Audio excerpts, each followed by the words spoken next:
رقص ایک بہت ہی زیبا، بہت ہی ایک باحیا کی رقص پہ پابندی لگائیں گے تو پھر آپ کے سامنے فحش، نیموریاں اور بیہودہ رقص ہوگا۔ میرے پردادا کا شعر ہے خوشحال خان خٹک کا، چے دسبا۔ السلام علیکم جی، طاہر احمد آپ کے ساتھ حاضر ہوں اور آج میرے ساتھ موجود ہیں خوشحال خان خٹک صاحب کے پوتے خانزادہ اسفندیار خٹک صاحب۔ سر سب سے پہلے تو آپ کا شکریہ ادا کرتا ہوں کہ آپ نے ہمارے لیے وقت نکالا۔ بہت شکریہ، thank you so much. Classical dancer بھی آپ ہیں اور یعنی اس کی تربیت بھی دیتے ہیں۔ پاکستان میں کلاسیکل ڈانس کو کس نظر سے دیکھتے ہیں؟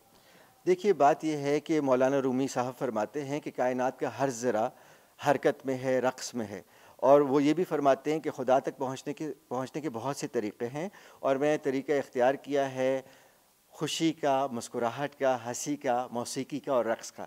تو رقص تو آپ کو روحانی زندگی میں اتنا آگے لے چلتا ہے۔ لیکن دیکھا جائے تو پاکستان میں بہت سے لوگ رقص کو اچھا نہیں سمجھتے، اس کی کیا وجہ ہوگی؟ جہاں پہ جہالت ہوگی وہاں پہ نفرت ہوگی، اور جہاں پہ محبت ہوگی، جہاں پہ علم ہوگا وہاں پہ محبت ہوگی۔ رقص جو ہے، رقص ایک بہت ہی زیبا، بہت ہی ایک باحیا، بہت ہی ایک باوقار چیز ہے۔ دیکھیے رقص، جب کلاسیکی رقص کی بات کرتے ہیں تو ہمارے 4 جوڑوں سے ایک جوڑا بنتا ہے، تو جس میں نہ اوریانی ہوتی ہے، نہ فحاشی ہوتی ہے، اس میں خوشحال خان خٹک کا کلام ہوتا ہے، اس میں مولانا رومی کا کلام ہوتا ہے، اور باضابطہ باقاعدہ ایک روحانی قسم کی شاعری ہوتی ہے۔ ہاں البتہ اگر آپ بریانی پہ پابندی لگائیں گے تو لوگ مجبوراً سموسہ پلیٹ کھائیں گے۔ اگر آپ کلاسیکی موسیقی پہ، کلاسیکی رقص پہ پابندی لگائیں گے تو پھر آپ کے سامنے فحش، نیموریاں اور بیہودہ رقص ہوگا جس پہ کوئی پابندی نہیں ہے، جو کہ آپ کو پاکستانی فلموں میں بھی نظر آ جائے گا، جو کہ آپ کو ہندوستانی فلموں میں بھی نظر آ ہمارے ٹی وی ایڈز بھی آپ دیکھ لیں۔ تو دیکھیے جب آپ معیاری چیز پہ پابندی لگائیں گے تو ظاہر ہے غیر معیاری چیز مزید ابھرے گی۔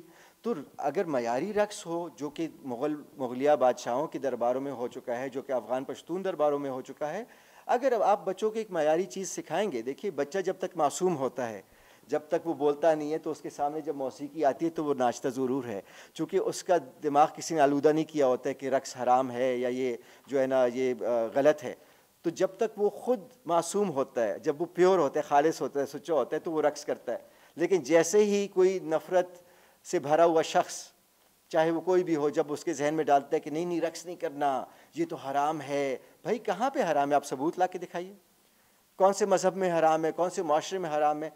کائنات کا ہر ذرہ رقص میں ہے۔ اور اگر دیکھا جائے، تاریخ کا مطالعہ کیا جائے تو باقاعدہ جو پشتون جو ٹرائبز ہیں ان میں باقاعدہ شام کے وقت محفلیں لگائی جاتی تھی، رقص کو لے کر وہ سب بیٹھتے تھے اور باقاعدہ رقص کیا جاتا تھا۔ بالکل ایسے ہی ہے، جس طرح لکھنؤ کے نواب کتھک کی سرپرستی کرتے تھے، اس طرح ہمارے ٹیری کے نواب، خٹک قوم کے نواب، کوہاٹ اور کرک پہ جو مشتمل ہماری ریاست تھی سن 55 تک، وہ ہمارے آباء و اجداد خٹک ڈانس کی سرپرستی کرتے تھے۔ آج اگر خٹک ڈانس آپ کے سامنے پاکستان کا قومی رقص ہے تو اس میں ہمارے جو نوابین ہیں، خوانین ہیں ٹیری کے، ان کا بہت بڑا کردار ہے، چونکہ وہ ان رقاصوں کو انعام و اکرام سے نوازتے تھے اور اس رقص کی سرپرستی کرتے تھے، چونکہ یہ ہماری ثقافت ہے۔ اترن دیکھیے، اترن پشتونوں کا قومی رقص ہے، افغانستان میں بھی قومی رقص ہے، اور اترن کو اگر آپ دیکھیں تو یہ ہندی کلاسیکی رقص کے لیے جو لفظ ہے نرت یا نرت، اس سے مختلف نہیں ہے، چونکہ دیکھیے آپ ساری قومیں، علم کی بات ہے، جتنا آپ علم میں ڈوبیں گے اتنی آپ کو مماثلتیں نظر آئیں گی، جتنا آپ نفرت کریں گے